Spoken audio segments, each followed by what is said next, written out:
Merci beaucoup, monsieur le modérateur, monseigneur le recteur de l'Université protestante au Congo, messieurs les membres du comité de gestion de l'UPC, messieurs les doyens, chers collègues professeurs, chers chefs de travaux et assistants, distingués invités, mesdames et messieurs. Nous sommes très honorés, mon co-auteur et moi-même, par votre présence très réconfortante à cette modeste cérémonie du vernissage de notre livre, dont le premier manuscrit remonte à avril 2010. Avant toute chose, nous tenons à adresser nos vifs remerciements à la Raw Bank, particulièrement à la personne de son directeur général, M. Thierry Thiemans, à la fois pour le sponsoring de la publication de notre ouvrage et pour la préface bien à propos qui l'accompagne. Nous remercions tout autant l'Université protestante au Congo pour toutes les facilités qui ont concouru à l'organisation de l'événement de ce jour. Toute notre gratitude à son Excellence Matata Ponyo, Premier ministre honoraire, qui a accepté de procéder dans les prochaines minutes au vernissage de notre livre. En guise d'entrée en la matière, nous vous convions à lever le voile sur ces livres à travers ce questionnement qui est légitime de tout lecteur éventuel. On peut commencer. En fait, nous pensons que, ensemble avec vous, vous vous posez sûrement la question de savoir pourquoi nous avons écrit ces livres. Et pourquoi nous avons retenu les titres qui vous a été lu tout à l'heure. Et quelle est la trame du livre. Et puisque nous sommes à l'université, quel est l'apport de ce livre au plan pédagogique. Nous avons en fait un constat. Si vous allez sur le marché du livre, il y a beaucoup de livres de macroéconomie. Mais ce sont des livres qui s'adressent, pour la plupart d'entre eux, aux pays du Nord, à l'Amérique, les États-Unis, le Canada, la France, ainsi de suite. Et les exemples qui sont cités dans ces livres portent sur ces pays-là. Nous avons bien sûr constaté que la plupart des livres qui existent sur le marché s'adressent à des catégories différentes d'étudiants. Vous verrez des livres de macroéconomie des niveaux intermédiaires et des niveaux avancés, ainsi de suite. Partant de ces constats, nous nous sommes résolus de contribuer, bien sûr, à la variété d'ouvrages de macroéconomie, mais sur deux plans. D'abord, en prenant en compte les besoins spécifiques des pays en développement comme les nôtres. Et aussi, en mettant en un seul volume pratiquement 3 livres. Vous voyez, c'est un livre de 650 pages à peu près. La préoccupation, c'est de faire en sorte que ces livres soient utilisés aux 3 niveaux de formation dans les nouveaux programmes qui est déjà en vigueur chez nous, les LMD, licence, maîtrise et doctorat. Donc, il y a des chapitres que le professeur peut choisir pour adapter l'enseignement selon les niveaux d'enseignement. Mais l'avantage, c'est qu'on a 3 livres en un seul. Quel est le champ d'analyse? Puisque j'ai dit que les livres qui existent s'adressent essentiellement aux pays du Nord. Nous avons pris la République démocratique du Congo comme notre champ de mire. Pourquoi nous avons fait ce choix? D'abord, nous avons une riche expérience, dans le sens où, si on regarde le parcours de l'économie congolaise de 1960 à 2015, on va se rendre compte que nous avons une variété d'expériences, notamment, il y a une grande instabilité macroéconomique, une grande volatilité également, il y a cette vulnérabilité qui ne nous quitte pas au soubresaut de la conjoncture extérieure, économie extravertie, exportant essentiellement des produits miniers. Quand les cours sont à la hausse, nous en profitons. Quand les cours sont à la baisse, évidemment, ça nous affecte. Mais il n'y a pas que ça. Nous avons renoué aussi avec la croissance économique depuis 2002. Et bien sûr, avec une relative stabilité du cadre macroéconomique. Tout ceci mis ensemble, je pense que ça peut servir comme modèle pour illustrer la plupart des problèmes d'ordre macroéconomique et pourquoi pas la nécessité d'intervenir par des politiques appropriées. Le livre est dimensionné, bien sûr, de la manière qu'on peut déjà voir à travers les titres. Les titres, c'est macroéconomie, fondement, microfondement et politique. Donc, nous avons un triple objectif. D'abord, c'est de mettre en avant ce qu'on peut considérer comme étant des fondements traditionnels de la macroéconomie. Ensuite, c'est de proposer aussi une introduction au microfondement des modèles macroéconomiques dits modernes. Et enfin, nous voudrons illustrer comment les politiques macroéconomiques peuvent être abordées dans l'un ou l'autre, dans l'une ou l'autre de ces deux approches-là. Bien sûr, on peut dire qu'il n'y a pas que ça comme problème macroéconomique qu'on peut étudier. Certains auraient voulu, par exemple, que nous puissions aussi aller en profondeur sur des problèmes de développement, pourquoi pas, sur des aspects des institutions avec la macroéconomie, le rôle de la démographie.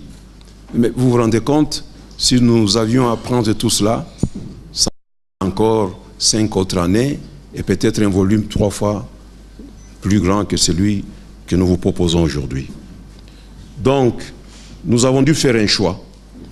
Et ce choix s'est imposé, comme je l'ai dit, parce que l'objectif, c'est d'abord d'introduire nos étudiants à ce que nous considérons comme étant ce qui s'est fait sur la frontière de la recherche macroéconomique aujourd'hui.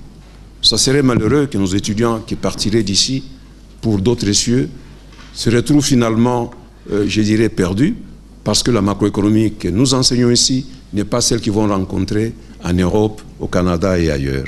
Donc, premier objectif, nous voulons que nos étudiants soient mis sur des problèmes qui se situent sur la frontière de la recherche macroéconomique. Et bien sûr, deuxième contrainte, comme je l'ai dit tout à l'heure, c'est de garder quand même les livres dans une dimension relativement acceptable. Nous sommes déjà là à 640 pages et plus. Quelle est la trame du livre? Parce qu'en fait, il faut avoir un fil conducteur. Nous avons construit le contenu de ces livres autour des deux idées essentielles que nous avons empruntées à Duprier et collaborateurs. Il s'agit en premier lieu de l'idée selon laquelle l'économie, après tout, elle est mouvement. L'économie change, elle n'évolue pas de manière linéaire. Et la deuxième idée, c'est que l'économie est soumise à des chocs de manière fréquente. Ce sont ces chocs-là qui font que l'économie fluctue autour de sa trajectoire tendancielle. L'écart entre les fluctuations et cette évolution tendancielle, c'est ce que nous appelons généralement les écarts de production.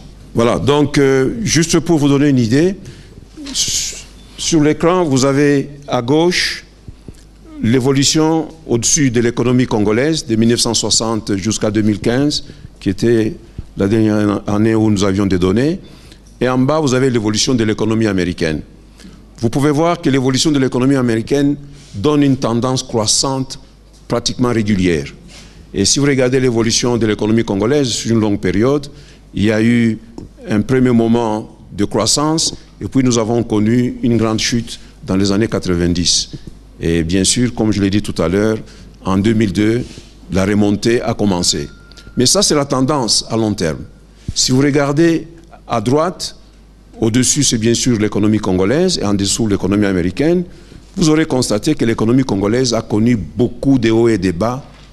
Et si vous comparez avec l'économie américaine, il y a eu aussi des hauts et des bas, mais chez nous, c'est beaucoup plus prononcé. Ce sont ces éléments-là que nous voudrions illustrer pour comprendre la problématique de l'économie. Évidemment, ces hauts et bas entraînent aussi des problèmes. Et les deux grands problèmes, c'est l'inflation et le chômage.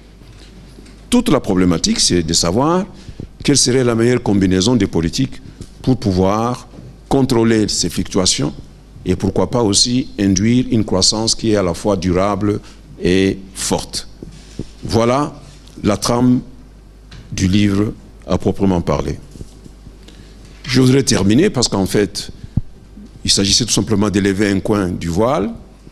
Mes deux collègues vont aller en profondeur, je l'espère. Quels sont les apports pédagogiques du livre? Nous avons pensé qu'il fallait d'abord savoir comment nous allons enseigner les théories macroéconomiques dans des pays en développement. Faut-il les faire comme on le faisait avant ou faut-il changer?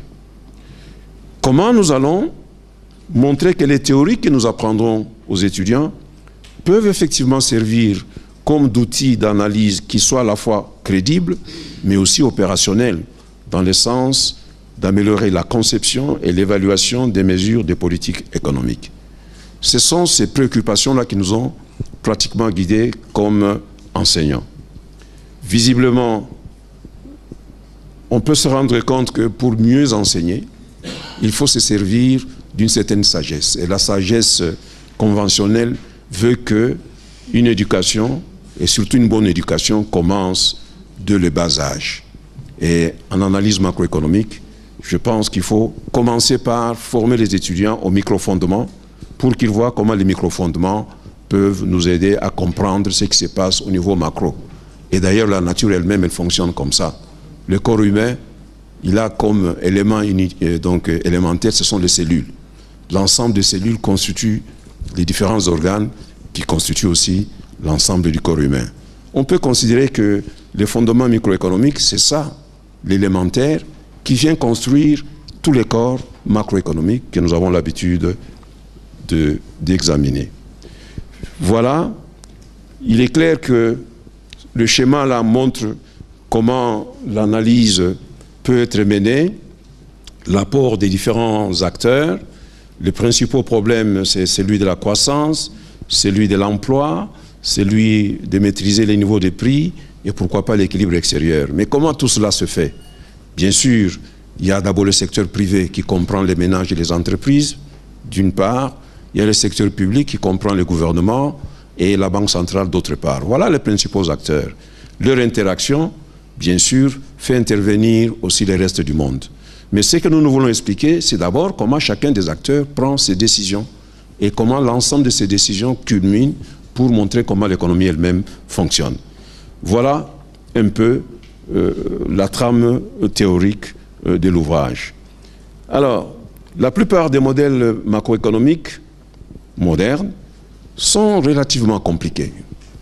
C'est des équations qui ne sont pas toujours faciles à prime abord, mais ça ne devrait pas décourager nos étudiants et pourquoi pas tous les autres praticiens de la macroéconomie, parce que l'intuition élémentaire de la plupart de ces modèles, on peut le ramener à quelque chose de compréhensible, avec des graphiques et pourquoi pas avec des équations qui ne vont pas au-delà de l'analyse mathématique qu'on apprend dans la plupart de nos universités. Voilà, je pense que à côté du livre, nous avons aussi conçu un manuel de 430 exercices pour permettre aux utilisateurs de voir quels sont les problèmes qu'on peut résoudre. En même temps, nous mettons à leur disposition aussi de statistiques. Il y a une base de données qui permet de faire des simulations sur la plupart des enseignements qui sont contenus là-dessus. Bien sûr, vous pouvez accéder à cela. Je pense qu'on peut aller à la dernière planche. Voilà. Ceci résume, si vous voulez bien, l'application qui vous permet d'aller dans les exercices. On a dû également vous distribuer à l'entrée, si pas déposé sur la table, les explications comment utiliser cette application d'application, je veux dire, donc des exercices. Voilà, en guise d'introduction, et nous vous remercions pour votre aimable attention.